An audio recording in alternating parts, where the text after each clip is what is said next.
ആശുപത്രികളില് മികച്ച സുരക്ഷാ സംവിധാനങ്ങൾ വേണം. സിറാജ് ഡെയിലി പ്രസിദ്ധീകരിച്ചത്.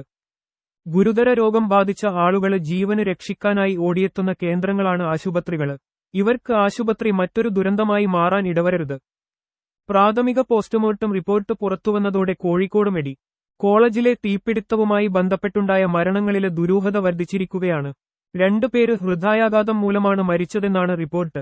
മറ്റു 2 പേരുടെ മരണകാരണം കണ്ടെത്താനായില്ല. ആന്തരികാവയവങ്ങളുടെ പരിശോധനയിലൂടെ മാത്രമേ കാരണം കണ്ടെത്താനാകുകയുള്ളൂവെന്നാണ് ആരോഗ്യ വിദഗ്ധര് പറയുന്നത്. പൊട്ടിത്തെറിയുണ്ടായ ഉടനെ കെട്ടിടത്തിലെ വൈദ്യുതി നിലച്ചിരുന്നു. ഇതോടെ ആശുപത്രിയിലെ എല്ലാ ഉപകരണങ്ങളുടെയും പ്രവർത്തനം നിലച്ചു. തുടർന്ന് ഉപകരണങ്ങളിൽ നിന്ന് വേർപ്പെടുത്തിയാണ് ഗുരുതരാവസ്ഥയിലുള്ള രോഗികളെ പോലും പുറത്തേക്ക് കൊണ്ടുപോയത്.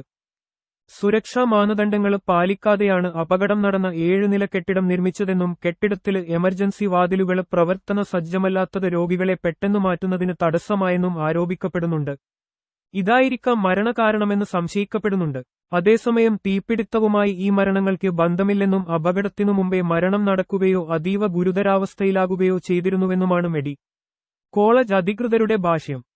മെഡി കോളേജ് അത്യാഹിത വിഭാഗം സ്ഥിതി ചെയ്യുന്ന കെട്ടിടത്തില് വെള്ളിയാഴ്ച രാത്രി 7:30യോടെയാണ് പൊട്ടിത്തെറിയും തീപിടുത്തവുമുണ്ടായത്.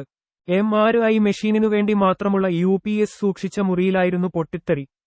താമസിയാതെ കെട്ടിടത്തിന്റെ വിവിധ ഭാഗങ്ങളിലേക്ക് പുക പടരുകയും രോഗികൾക്ക് ശ്വാസം മുട്ടൽ അനുഭവപ്പെടുകയും ചെയ്തതോടെ രോഗികളെ കെട്ടിടത്തിനു പുറത്തേക്കും ആംബുലൻസുകൾ വിളിച്ചുവരുത്തി നഗരത്തിലെ വിവിധ ആശുപത്രികളിലേക്കും മാറ്റുകയായിരുന്നു. കെട്ടിടത്തിന്റെ 3ാം നില വരെ വ്യാപിച്ചിരുന്നു പുക. പൊട്ടിത്തെറിക്ക് കാരണം വ്യക്തമായിട്ടില്ല. ഷോർട്ട് സർക്യൂട്ടോ ബാറ്ററിക്കുള്ളിലെ പ്രശ്നങ്ങളോ ആകാം കാരണമെന്നാണ് PWD ഇലക്ട്രിക്കൽ വിഭാഗത്തിന്റെ പ്രാഥമിക നിഗമനം. വിദഗ്ധാന്വേഷണം പ്രഖ്യാപിച്ചിട്ടുണ്ട് ആരോഗ്യവകുപ്പ്. 1 വർഷം മാത്രമേ പഴക്കമുള്ളൂ തീപിടുത്തമുണ്ടായ കെട്ടിടത്തിന്. എന്നിട്ടുമെങ്ങനെ അപകടമുണ്ടായി? വയറിംഗിലെ അപാകതയടക്കം സുരക്ഷാ സംവിധാനങ്ങളുടെ അപര്യാപ്തത സംശയിക്കപ്പെടുന്നു. മെഡിക്കൽ കോളേജ് കേന്ദ്രീകരിച്ച് ഒരു ഫയർ സ്റ്റേഷന് ഇല്ലാത്തതും തീയും പുകയും പെട്ടെന്ന് അണക്കുന്നതിന് തടസ്സം സൃഷ്ടിച്ചു. ഇവിടെ ഫയർ സ്റ്റേഷൻ ആരംഭിക്കാൻ നേരത്തെ പദ്ധതിയുണ്ടായിരുന്നു. മെഡി കോളേജ് അധികൃതരുടെ നിസ്സഹകരണം മൂലമാണ് പദ്ധതി ഇതുവരെയും പ്രാവർത്തികമാക്കാൻ കഴിയാതെ വന്നതെന്നും ഫയർ സ്റ്റേഷന് സ്ഥലം നൽകണമെന്ന് അഗ്നിരക്ഷാസേന പലതവണ ആവശ്യപ്പെട്ടിട്ടും മെഡി കോളേജ് അധികൃതര് വിമുഖത കാണിക്കുകയായിരുന്നുവെന്നുമാണ് പറയപ്പെടുന്നത്. വെള്ളിമാടുകുന്നില് നിന്നും ബീച്ചില് നിന്നും 3 യൂണിറ്റ് അഗ്നിരക്ഷാസേന എത്തിയാണ് വെള്ളിയാഴ്ച ആശുപത്രിയിൽ തീയണച്ചത്. ഗുരുതര രോഗം ബാധിച്ച ആളുകള് ജീവന് രക്ഷിക്കാനായി ഓടിയെത്തുന്ന കേന്ദ്രങ്ങളാണ് ആശുപത്രികള്. ഇവർക്ക് ആശുപത്രി മറ്റൊരു ദുരന്തമായി മാറാൻ ഇടവരരുത്. വൈദ്യുതി ഉപകരണങ്ങള്, ഓക്സിജന് സിലിണ്ടറുകള്, കത്താന് ഇടയുള്ള രാസവസ്തുക്കള് എന്നിവയുടെ സാന്നിധ്യം മൂലം അഗ്നിബാധക്ക് സാധ്യത കൂടുതലുള്ളയിടമാണ് ആശുപത്രികള്. അഗ്നിയുടെ ഒരു ശകലം മതി വലിയ തീപിടുത്തമായി മാറാൻ. ആശുപത്രികളില് അഗ്നിസുരക്ഷാ സംവിധാനങ്ങളും അപകട സാധ്യത കണ്ടാല് അതിനെ പ്രതിരോധിക്കാനും രക്ഷാപ്രവർത്തനങ്ങളിൽ ഏർപ്പെടാനും പരിചയം സിദ്ധിച്ച ജീവനക്കാരുടെ സാന്നിധ്യവും സദാ ഉറപ്പുവരുത്തേണ്ടത് അധികൃതരുടെ ബാധ്യതയാണ്.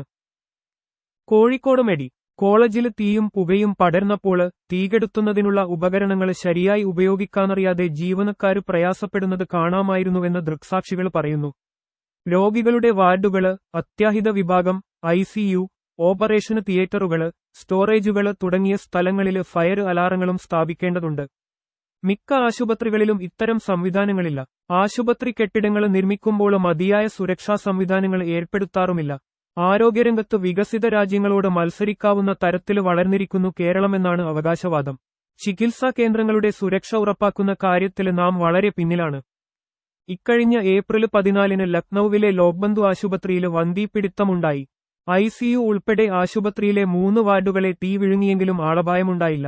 അഗ്നിബാധ ശ്രദ്ധയിൽപ്പെട്ട ഉടനെ ഈ കെട്ടിടങ്ങളിലുണ്ടായിരുന്ന 200-ലധികം രോഗികളെ ആശുപത്രി ജീവനക്കാരും അഗ്നിരക്ഷാസേനയും ചേർന്ന് പെട്ടെന്ന് സുരക്ഷിതമായി ഒഴിപ്പിച്ചതുകൊണ്ടാണ് ആളപായവും മരണങ്ങളും ഒഴിവാക്കാനായത്.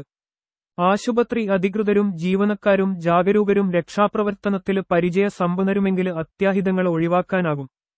ആശുപത്രികളിലുണ്ടായേക്കാവുന്ന അഗ്നിബാധയെയും അത്തരം ഘട്ടങ്ങളിൽ കൈക്കൊള്ളേണ്ട പ്രതിരോധ നടപടിയെയും കുറിച്ച് ജീവനക്കാരെയും പൊതുജനത്തെയും ബോധവൽക്കരിക്കുന്നതിന് ഇതിനിടെ കോഴിക്കോട്ടെ ഒരു സ്വകാര്യ ആശുപത്രി ക്യാമ്പ് സംഘടിപ്പിച്ചിരുന്നു. രക്ഷാപ്രവർത്തനത്തിൽ പ്രായോഗിക പരിശീലനം നൽകുന്നതിന് മോക്ഡ്രിൽ അടക്കമായിരുന്നു പരിപാടി. സർക്കാർ ആശുപത്രി ജീവനക്കാർക്കും ആവശ്യമാണ് രക്ഷാപ്രവർത്തനങ്ങളിൽ ഇത്തരം പ്രായോഗിക പരിശീലനങ്ങൾ.